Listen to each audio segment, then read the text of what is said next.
Welcome back. Today we are mastering the read and academic passage section, a core part of your TOEFL success. We will walk through a university-level text together, breaking down complex structures and logical transitions to ensure you can tackle any question with confidence. If you find these breakdowns helpful, make sure to subscribe to myTOEFL for more expert strategies. Let's keep working toward your target score together. The enigma of the Indus Valley collapse. First, an Polurius title uses the word enigma to signal that we are about to explore a historical mystery. It sets the stage for a passage that will likely investigate various theories regarding the collapse of a specific society. The Indus Valley Civilization, which flourished around 2500 BC in what is now Pakistan and northwest India, was one of the most advanced urban societies of the ancient world.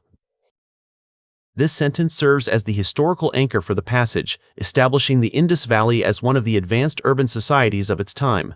The use of flourished is an excellent academic verb meaning to grow or develop successfully in a specific period. Its major cities such as Harappa and Mohenjo-daro featured complex urban planning with grid-patterned streets and sophisticated drainage systems. Here, the author provides concrete examples of that advancement by mentioning sophisticated drainage systems. This detail illustrates the complex urban planning that set these cities apart from simpler settlements. Unlike contemporary civilizations in Mesopotamia or Egypt, the Indus people showed little evidence of centralized military power or monumental architecture dedicated to kings. Thor uses a contrast to highlight a unique trait. There is little evidence of the typical centralized military power found in other ancient cultures. This suggests a society organized around different principles than its contemporaries in Egypt or Mesopotamia. Despite this high level of organization, the civilization began to decline mysteriously around 1900 BC, leaving historians to debate its eventual disappearance for over a century. Despite the success described earlier, the sentence introduces a shift with the word despite, noting that the culture began to decline mysteriously. This sets up the central conflict of the passage, the ongoing debate among historians. Early archaeological theories attributed the collapse to a sudden invasion by Indo-Aryan tribes from the north. As we move into a new paragraph, the focus shifts to early archaeological theories that once dominated the field. The author introduces the idea of a cataclysmic invasion as the first major hypothesis to be examined. This hypothesis was primarily based on the discovery of unburied skeletons in the streets of Mohenjo-daro, which suggested a violent end to the city's inhabitants. This sentence explains the physical basis for the invasion theory, specifically the discovery of unburied skeletons. This evidence was initially interpreted as proof of a violent end for the city's residents.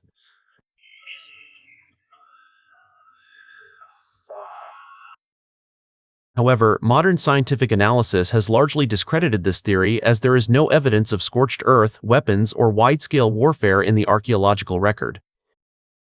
The transition word, however, signals a critical reversal, showing that modern science has largely discredited the old invasion theory.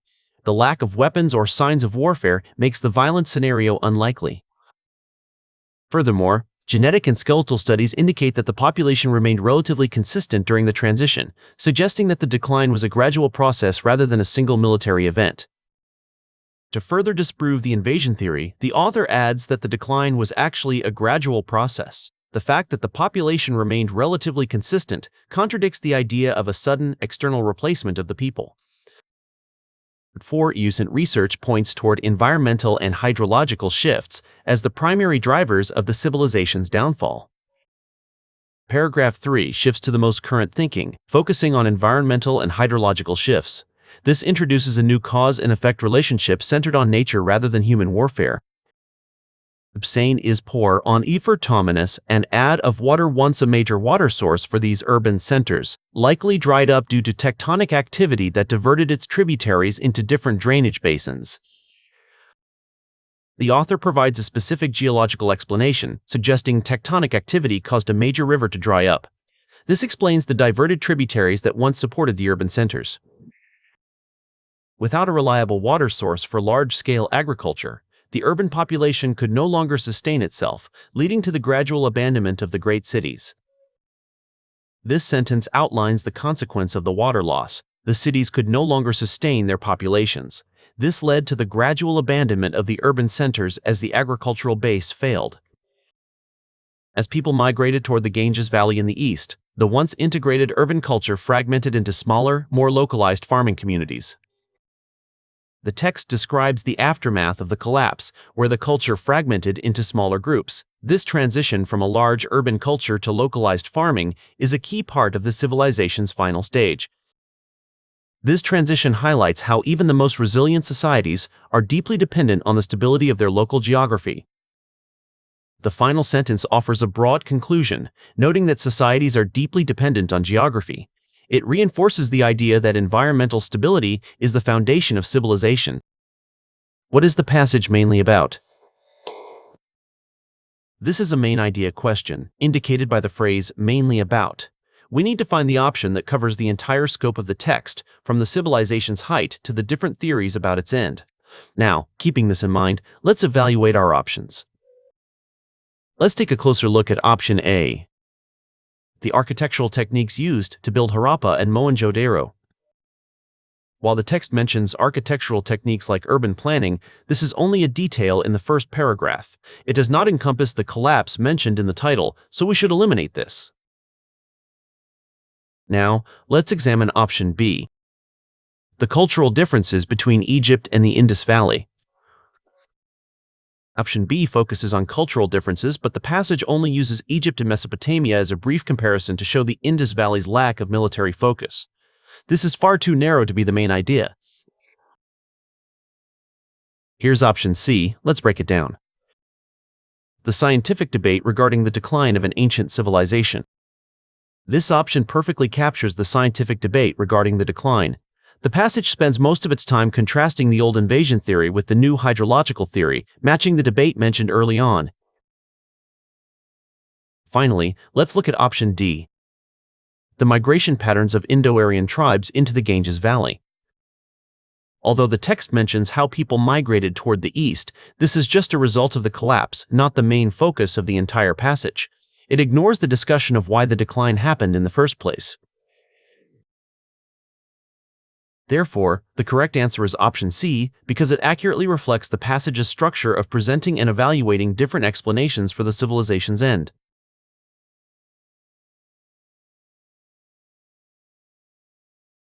The word in paragraph 2 is closest in meaning to. This is a vocabulary in-context question for the word cataclysmic. We need to look at the surrounding words like invasion and violent end to determine the intensity and nature of the event. Now, keeping this in mind, let's evaluate our options. Let's take a closer look at option A. Disastrous. All the word disastrous fits perfectly here. A cataclysmic event is one that causes great and sudden damage, which aligns with the theory of a violent, destructive invasion. Let's keep this one. Now, let's examine option B. Successful. While an invasion might be successful for the invaders, cataclysmic describes the scale of the event's impact on the civilization, not its success rate. This is a common distractor. Here's option C. Let's break it down. Unexpected.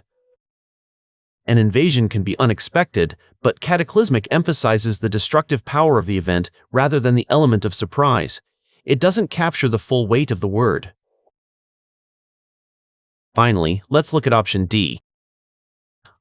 Gradual. This is actually the opposite of cataclysmic. The text later describes the actual decline as a gradual process, but the invasion theory specifically proposed a sudden, violent event. Eliminate this. The correct answer to this question is option A, since cataclysmic is used to describe a sudden and devastating disaster, such as a large-scale invasion.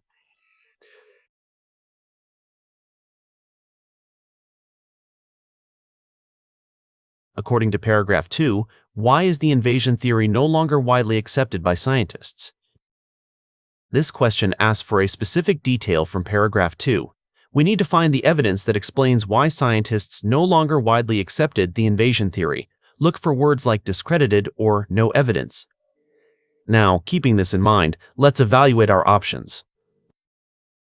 Let's take a closer look at option A. The population of the cities increased significantly after 1900 BC. The passage never says the population increased significantly. In fact, it says the civilization declined. This option contradicts the overall theme of the passage. Now, let's examine option B. The unburied skeletons were found to be from a much later time period. The text does not mention that the skeletons were from a much later time period. It focuses on the lack of warfare evidence rather than the dating of the remains themselves. Here's option C. Let's break it down. The Indo-Aryan tribes did not possess the technology to travel south. There is no mention of the tribe's technology to travel in the text. This is an outside assumption that isn't supported by the passage, so we eliminate it. Finally, let's look at option D. There is a lack of physical evidence showing weapons or military conflict. This matches the text perfectly. The author states there is no evidence of scorched earth or weapons, which constitutes a lack of physical evidence for military conflict. Keep this option. Therefore, the correct answer is option D, because the passage explicitly cites the absence of warfare-related artifacts as the reason the theory was rejected.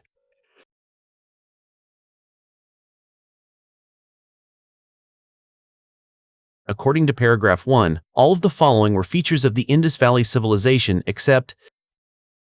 This is an except question, meaning 3 of these are true and 1 is false. We need to verify each feature against paragraph 1. Look for the clue that does not match the description of the Indus Valley. Now, keeping this in mind, let's evaluate our options. Let's take a closer look at option A. Sophisticated systems for urban drainage and waste. The passage confirms urban drainage as a feature, specifically mentioning sophisticated drainage systems. Since this is true, it is not our except answer. Now, let's examine option B. A lack of evidence for centralized military power.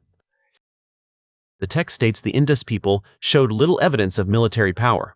This lack of evidence is a key point in the text, so this option is also true and should be eliminated. Here's option C. Let's break it down. Large monuments and palaces built for powerful kings. This is the correct choice. The passage says there was little evidence of monumental architecture for kings, which directly contradicts the idea of monuments and palaces. This is our false statement. Finally, let's look at option D. Cities designed with a complex grid-like street pattern. Paragraph 1 mentions grid-pattern streets, which is the same as a grid-like pattern. Since this was a real feature, we eliminate this option. The correct answer to this question is option C, since the passage explicitly states that the Indus people did not build massive monuments for their rulers, unlike other civilizations.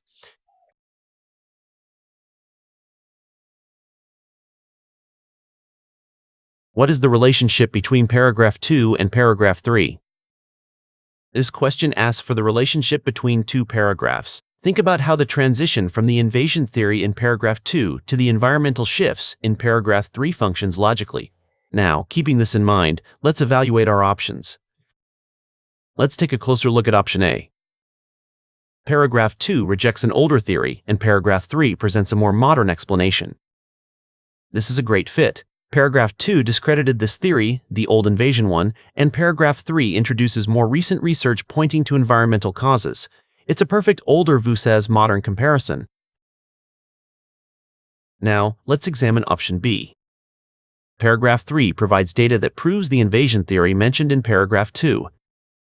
Option B is incorrect because paragraph 3 actually provides an alternative to the invasion theory. It definitely doesn't prove the invasion theory. The 2 paragraphs offer conflicting explanations. Here's option C. Let's break it down. Paragraph 2 describes a geographical problem, and paragraph 3 offers a historical solution.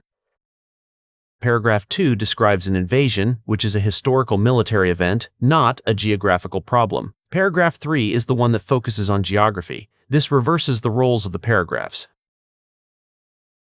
Finally, let's look at option D.